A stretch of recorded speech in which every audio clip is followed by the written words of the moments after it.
Shine with Kendall Lanice. Real talk for real people. Let's shine together.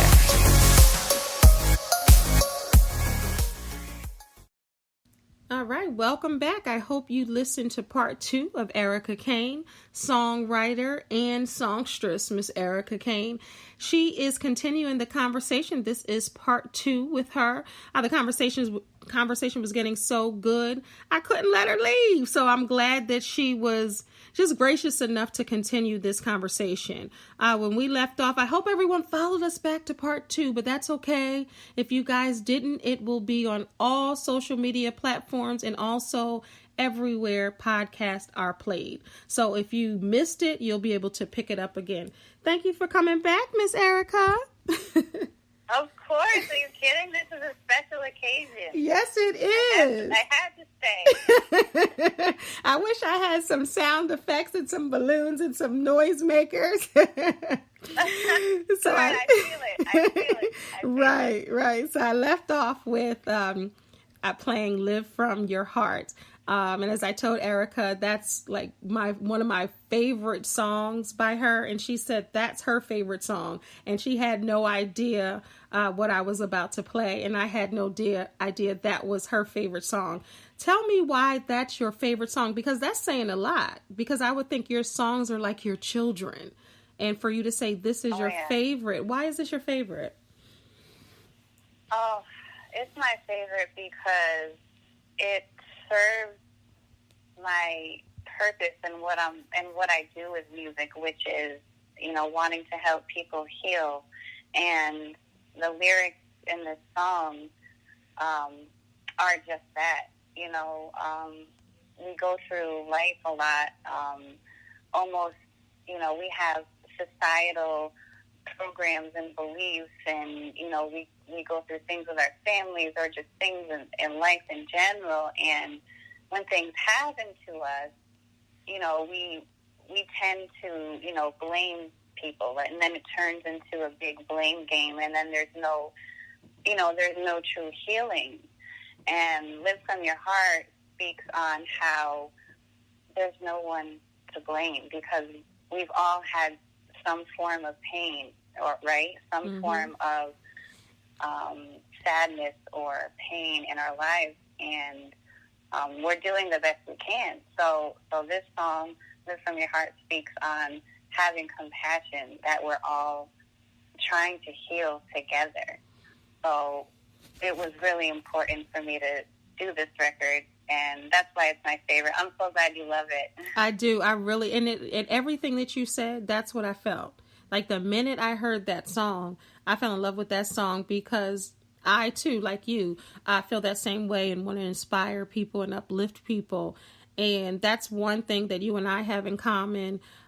Just really, and I loved in your bio, I love that it wasn't just music industries, leading pioneer or songwriter or recording artist, producer, as you are, visionary. I love that you put visionary, number one, and I love that you wrote about empowerment. Like that was something that was important to you. Why is empowering people important to you, and where did that come from? I think it comes from just growing up and seeing or witnessing so much disempowerment, right? Especially in women. I mean, I think it happens, in all genders, but, especially with women, and seeing a lot of women disempowered, or even learning about history, right? You go to school and you learn about, how worse it was back then, and then you're going into life now and you actually see it playing out, and being a woman, knowing that there's so much compassion that we carry, and we actually have the power and ability to really heal.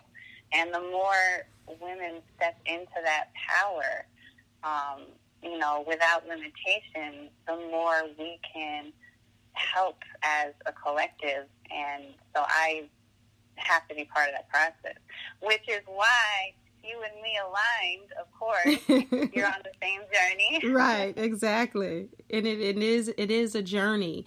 And it does take people like you and I to really step up and step forward, and a lot of other amazing women out there that really want to push this message forward.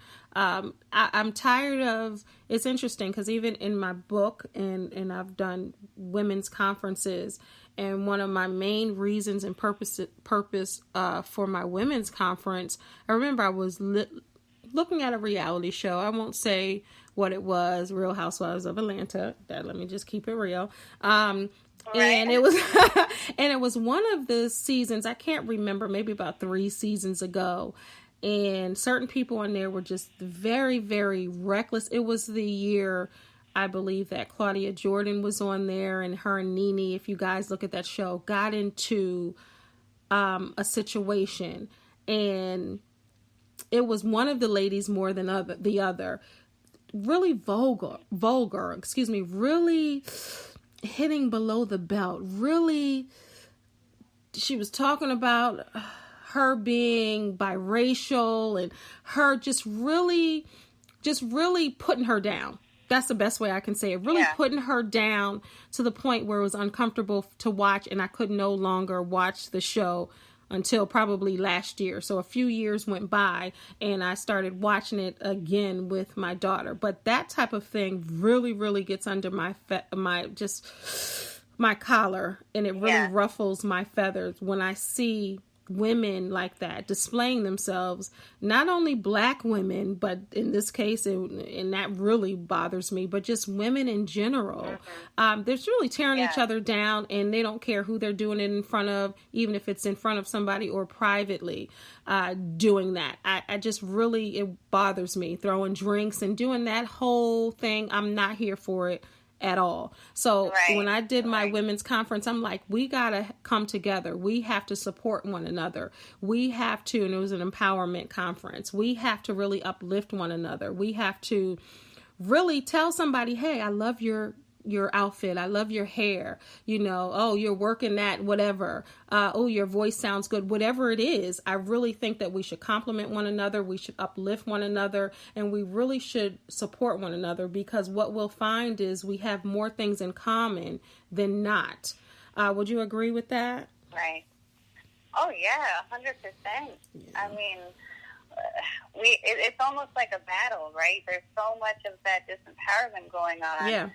It's like we have to grow, in larger numbers in order to combat that. So we don't, we got to move forward. Right. And it's part of evolving. So I agree. Yeah. Yeah. No more crabs in a barrel. We're gonna try to eradicate that.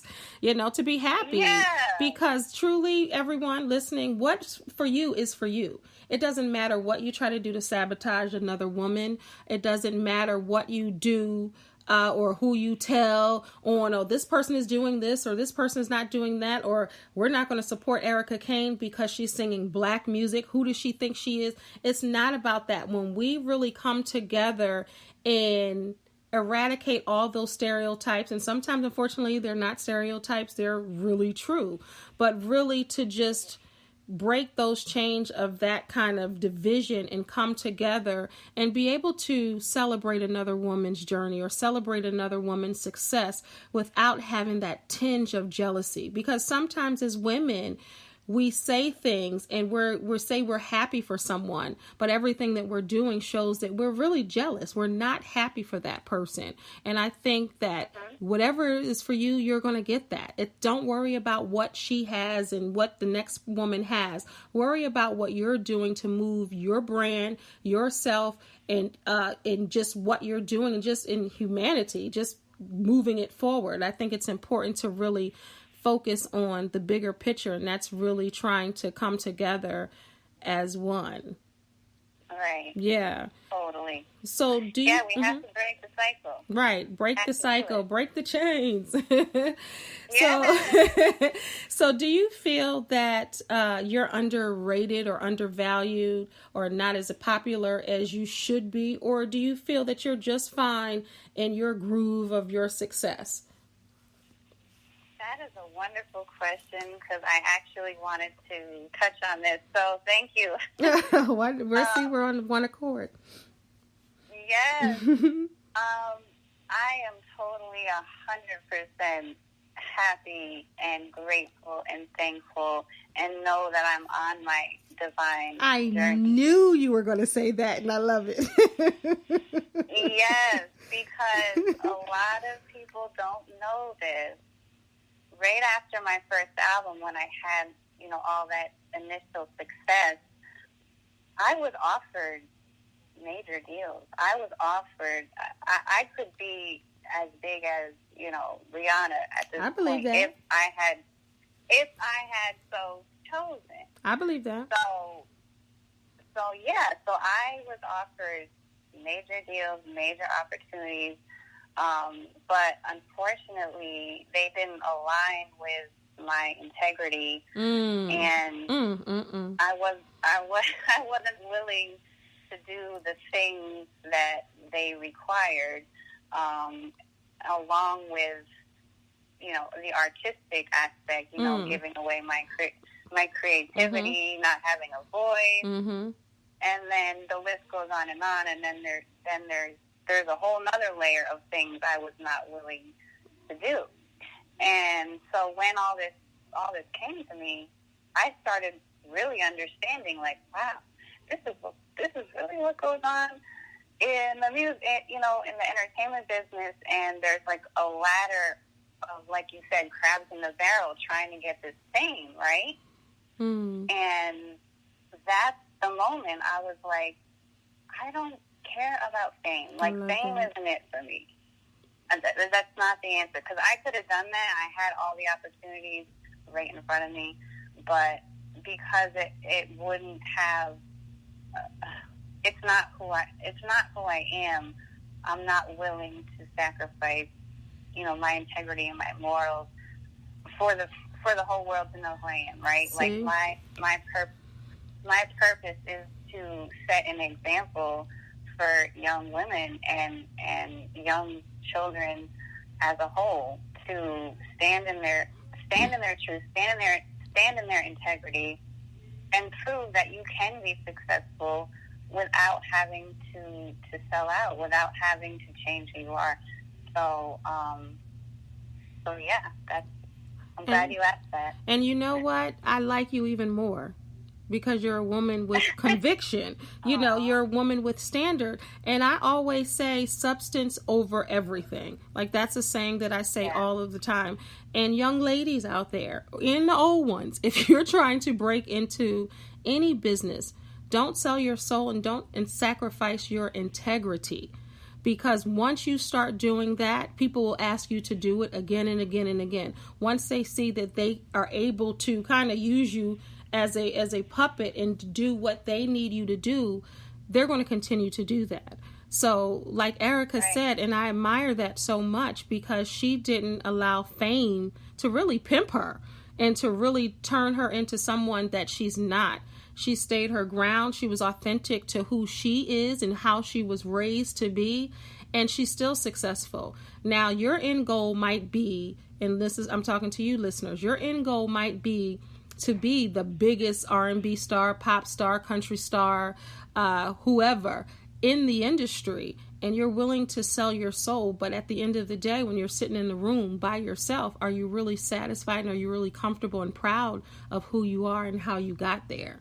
So you want to still remain who you are and keep your morals intact. And that doesn't mean the biggest pop stars, the biggest R&B stars are out there compromising who they are. But Arika Kane says she's not willing to do that, and she wasn't willing to do that. And I thank you for that. I thank you for showing young girls they don't have to do that. So a hand clap for you.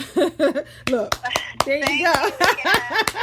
I don't talk about that a whole lot either, so thank you for giving me the platform, because it's, I get that a lot. Like, even people that are close to me, like, your voice is so beautiful, your music is so, healing and wonderful, and you need to be all over the world. Why is your music everywhere? Yeah. You've been doing this. And I'm like, listen, I am totally fine I'm exactly where I need to be. I know I'm going to be guided to bigger opportunities that will actually align. That's right. With what I want. So right, and who you are and what you stand for. And that's what I like to do on Shine, because I know a lot of people get interviewed by a lot of different sources. And I don't like asking the typical questions, because I think it's important to really, outside of what you do, I'm more concerned with who you are. You know what I mean?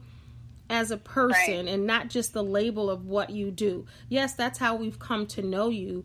But with everybody, there's something deeper. So I want you, that doesn't mean I don't want you to support her music and buy her music and go to her shows. I've been trying to get one. We tried to link up. Remember, I think it was last year or 2 years ago when you were in DC.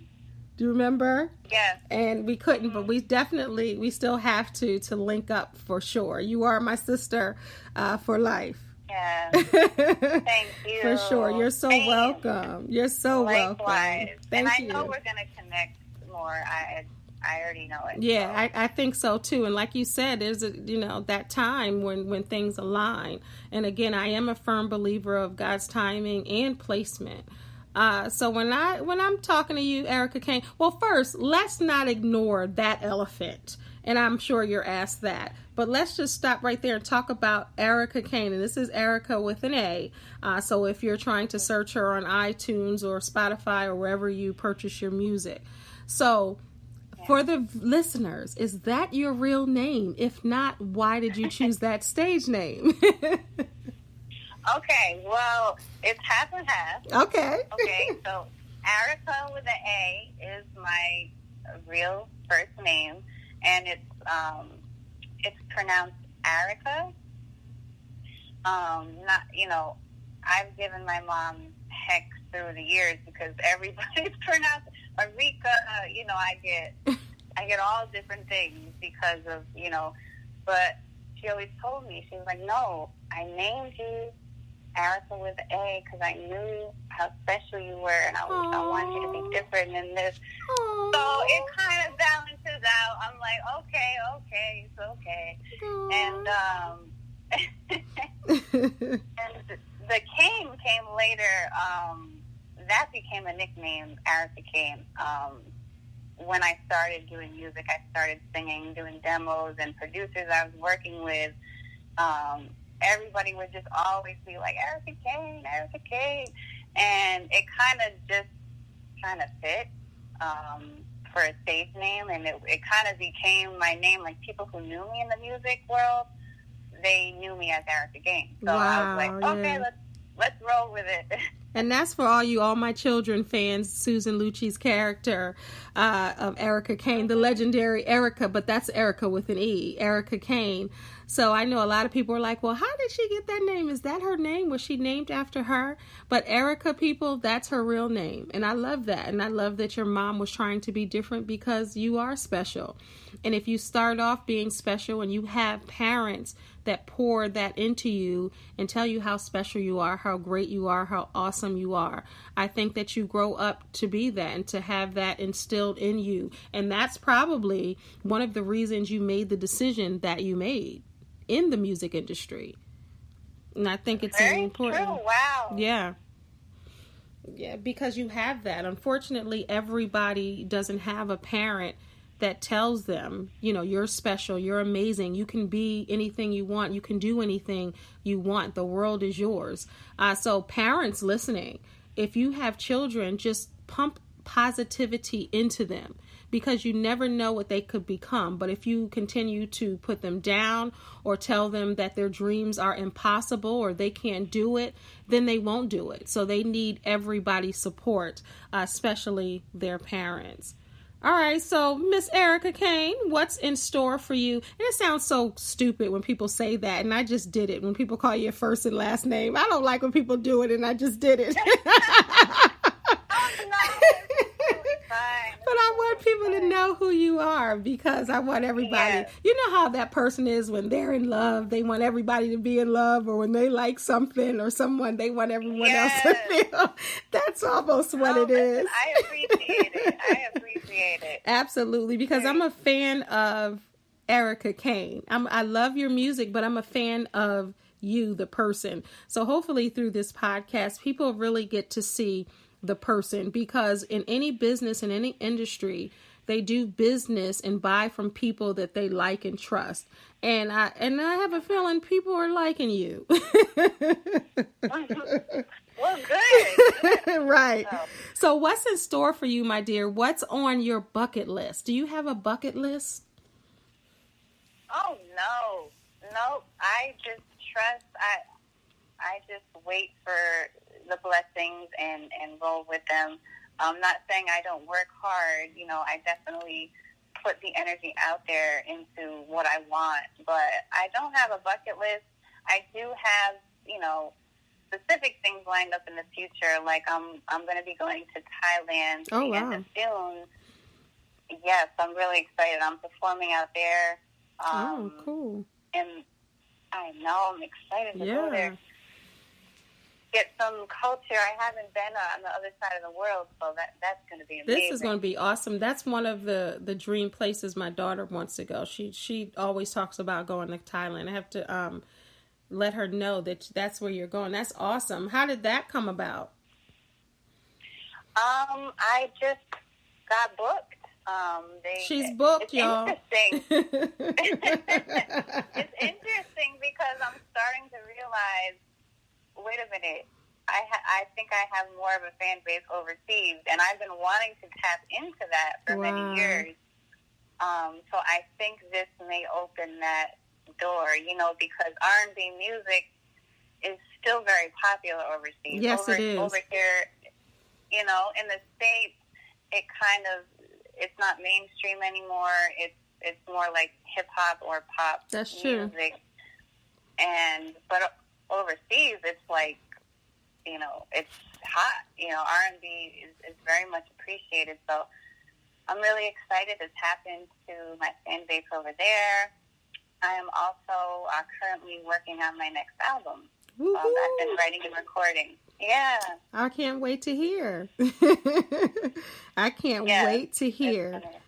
It's so funny because we were talking about Love Makes a Woman in part 1 of this show.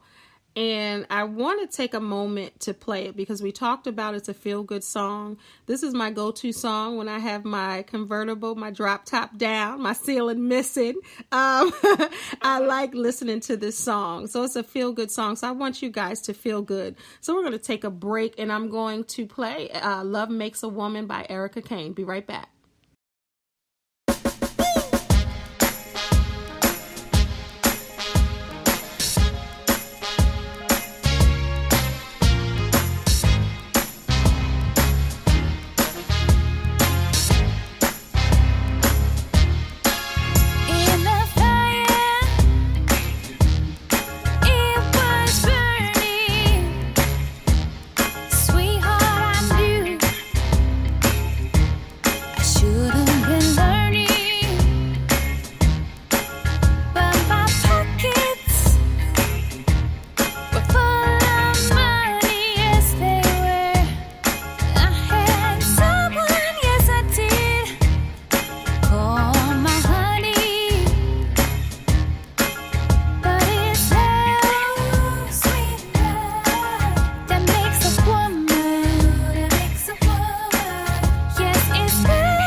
and that was Love Makes a Woman by Arika Kane, our guest tonight on Shine. If you're just tuning in right now for the first time, you missed part 1 of Arika Kane's conversation. But don't fret, you can always go back and listen to this podcast as many times as you like. And you can also tell a friend about Shine.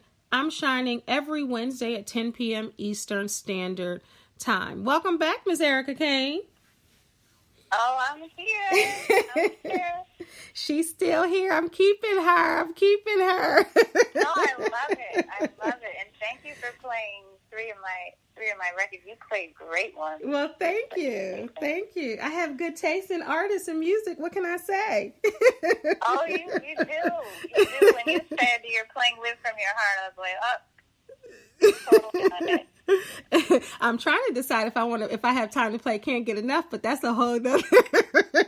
we gotta make it sexy too. Right.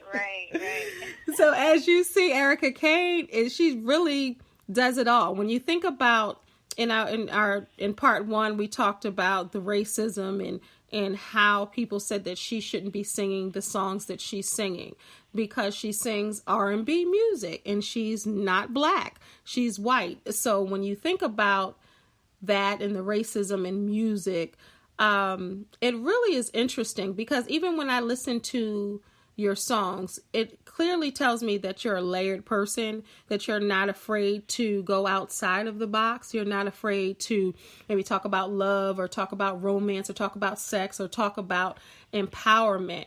Were you ever in a place where they said, well, I need you to sing outside of other than black music, but I need you to sing this type of song? You're not sexy, or you should be sexy. Did you feel like you had to choose what type of music, or do you have the freedom as an independent artist to kind of sing what you want to sing?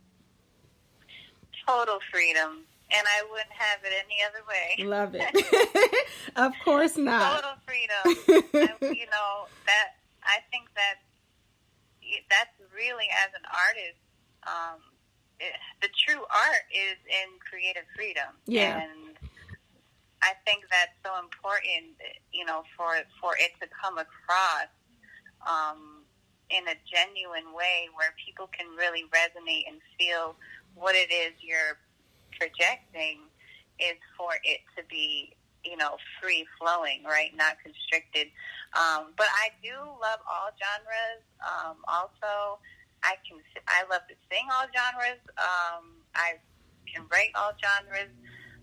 It's just R&B is what I love, happens to be what I love the most. Right. And you're able to sing what you love the most, and I don't think anything is wrong with that. I am, as you guys know, or if this is your first time tuning in, I said it earlier, but I am a life coach. I'm a transformation expert. That's what they call me. I have many slashes, but that's not the most important thing to me. As I stated earlier, I am a motivator. I am an advocate for women and just for people in general. I like to be fair. I like to talk about what's right, what's wrong, and to really kind of eradicate the foolishness of racism and, everything else. But first we have to acknowledge that it exists. So I'm glad that you were able to talk about that. Now, as I said, I'm many things, but since I was little and I have, recorded songs, I'm definitely not a singer, but I am a songwriter. So I love that you write the songs that you sing, some of the songs that you sing. How important is it to get your message out there with your words other than singing someone else's lyrics? And there's nothing wrong with that either, but how important is it to you to write your own songs? It's extremely important. It's, being an artist and a songwriter, it's like you're basically creating a feeling, you're creating a sound, you're creating a vibration and a frequency and a message. And I think embracing all of that and putting it out there to the world, it's like a painter with a blank canvas, and somebody sees a painting and it totally makes them feel, really good, or brings them to this memory or this certain place. Same thing with music. So I love to do cover songs that resonate with me, but it's definitely very important as a songwriter and artist to create the whole experience. I love that. Sure. I love that. You've worked with some of the best, I must say. Babyface, Brian McKnight, Uncle Charlie Wilson, Frankie Beverly, and so many more artists. Who is still on that list, Arika? Who do you want to work with that you haven't worked with in the future? And then a two-part, how was that experience working with those that list of gentlemen? That's a powerful list. Yeah. Yes. It was really, I'll answer that part. It was amazing. The Babyface, Charlie Wilson, and Frankie Beverly, I opened up for them on a few shows. And I was the only female on the bill. Hey now. So that, yes. So I was balancing the energy. You sure were. So that was an awesome experience to share the stage with such a legendary performers and artists. And working with Brian McKnight in the studio was amazing. A lot of people don't know this, but I actually wrote the song. I wrote his parts, and I produced him. Did you?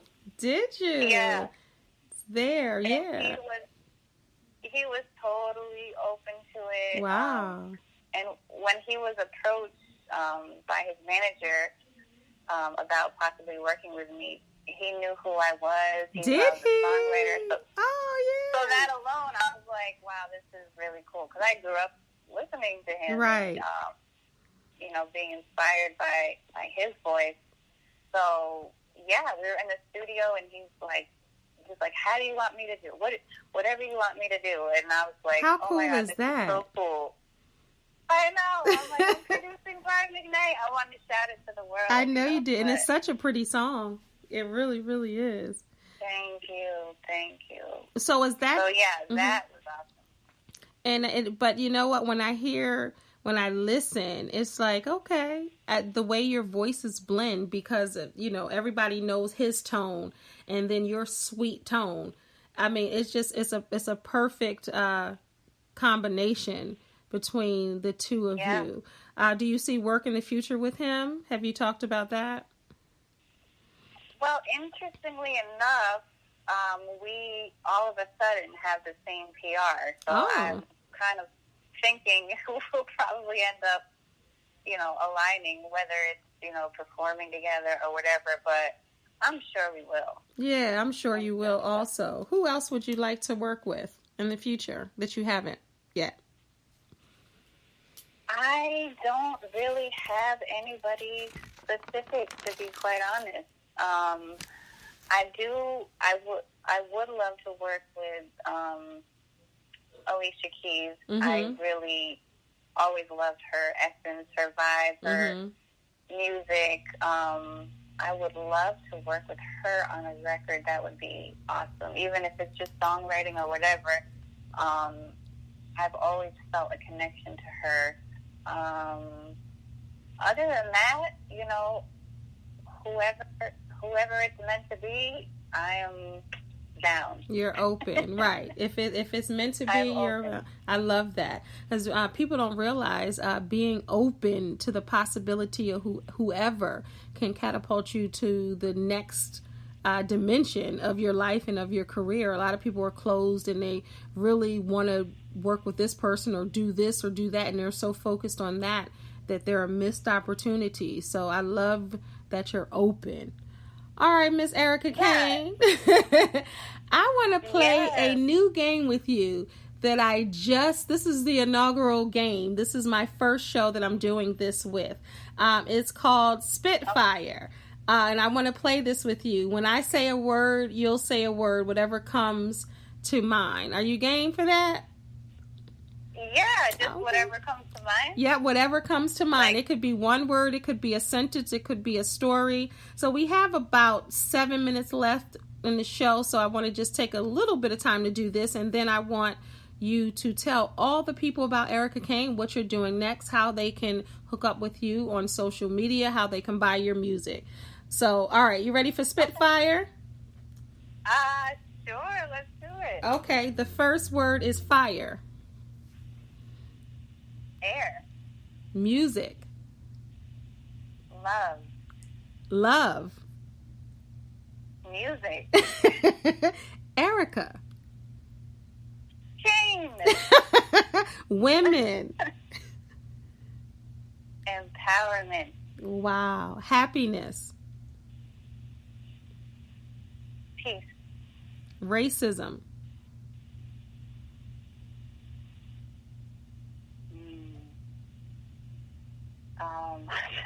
That's right. You got me stumped on that one. Stop. How about that? Say that again? I said stop. How about that? Yes. Thank you. Future.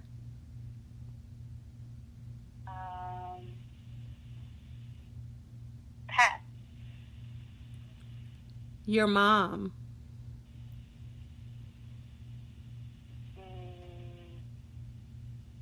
Unconditional love. Last one. The business of music. The Matrix. That's a good one. Okay. And we are going to end. Sums it up. And that sums it up. She's caught in the Matrix. Well, no, she's not caught. She learned how to figure out the Matrix. No, I figured out how to work through it. She's not caught in the Matrix, people. Arika Kane, you see why I love her. This was an amazing experience for us to connect in this fashion. Hopefully the listeners learned a lot about you. And if you like the show with Arika Kane, go back and listen and share it with a friend.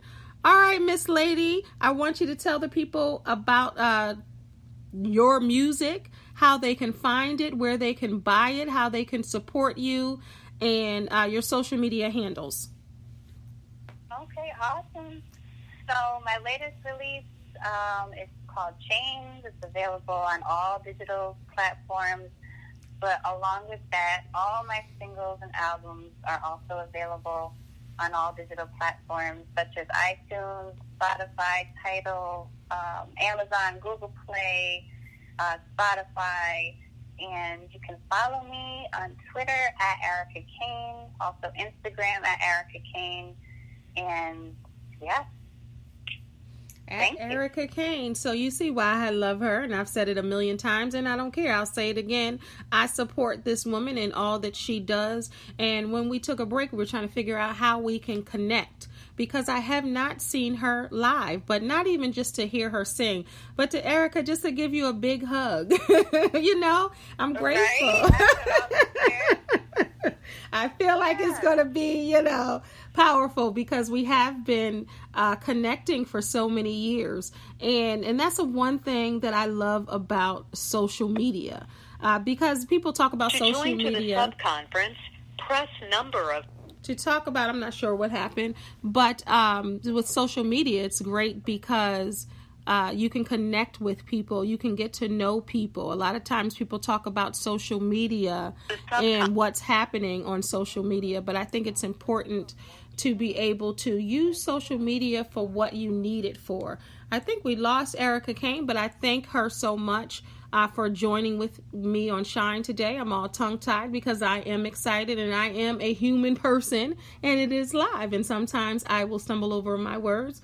But again, that's not going to stop me from talking. Arika, you still there?